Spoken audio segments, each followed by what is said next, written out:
ప్రజాపాలన ప్రగతి బాట కార్యక్రమం స్టేషన్ గన్పూర్ శాసనసభ నియోజకవర్గంలో మీ అభిమాన నాయకుడు మా సోదరుడు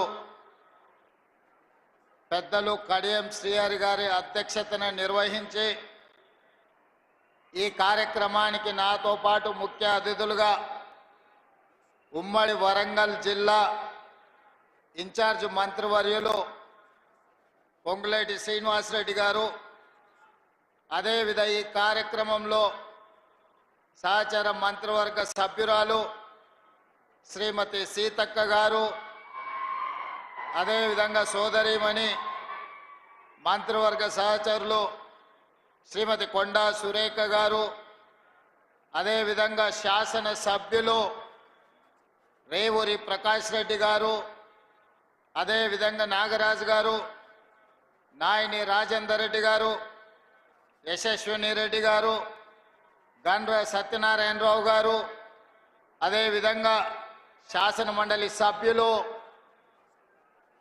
పెద్దలు, అదేవిధంగా జిల్లా పార్టీ నాయకులు రామచంద్ర నాయక్ గారు, పార్లమెంట్ సభ్యులు బలరాం నాయక్ గారు, పార్లమెంట్ సభ్యులు సోదరిమణి మీ అభిమానంతో గెలిచి మీ ప్రాంత అభివృద్ధికి పాటుపడుతున్న డాక్టర్ కావ్య గారు, పార్లమెంట్ సభ్యులు చామల కిరణ్ రెడ్డి గారు, ఈ వేదిక మీద ఉన్న పెద్దలందరికీ, కాంగ్రెస్ పార్టీ నాయకులకు, ఉన్నతాధికారులకు, ప్రాణ సమానులైన ఈ కార్యక్రమానికి విచ్చేసిన మీకందరికీ మనస్ఫూర్తిగా అభినందనలు తెలియజేస్తున్నా.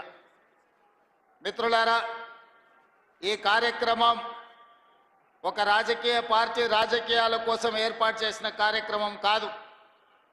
ఈ కార్యక్రమం ఈరోజు వేలాది మంది ఇక్కడికి తరలి వచ్చింది. రేపో ఎల్లుండో జరగబోయే ఎన్నికల్లో ఓట్లు అడగడానికో ఓట్లు వేయడానికో ఈరోజు ఇక్కడికి రాలేదు.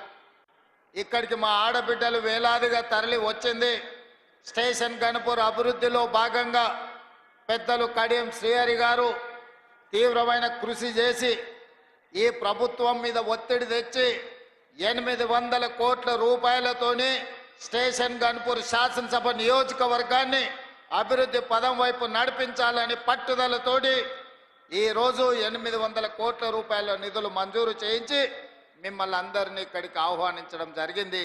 మీరందరూ ఇక్కడికి వచ్చి అభివృద్ధి కార్యక్రమంలో భాగస్వాములై స్టేషన్ గన్పూర్ ఉమ్మడి వరంగల్ జిల్లాకే కాదు తెలంగాణ రాష్ట్రానికి అభివృద్ధి కార్యక్రమంలో ఆదర్శంగా నిలబడడానికి ఇక్కడికి విచ్చేసింది.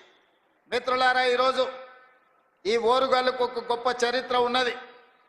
రాణి రుద్రమ నుంచి మొదలు పెడితే సమ్మక్క సారలమ్మ వరకు, ప్రతాప రుద్రుడిని మొదలు పెడితే ఇక్కడుండే గొప్ప గొప్ప నాయకులు ఈ ప్రాంతానికి నాయకత్వం వహించారు.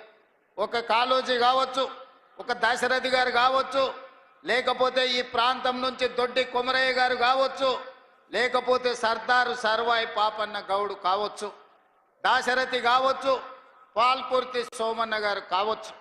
ఈ ప్రాంతం చైతన్యం కలిగిన ప్రాంతం. ఈ ప్రాంతం తెలంగాణ ఉద్యమంలో ప్రొఫెసర్ జయశంకర్ గారిని ఆదర్శంగా తీసుకొని అభివృద్ధి పదం వైపు తెలంగాణ ఉద్యమం వైపు నడిపించిన ప్రాంతం. ఈ ప్రాంతానికి ఒక చైతన్యం ఉన్నది. ఈ ప్రాంతానికి ఒక ప్రత్యేకత ఉన్నది.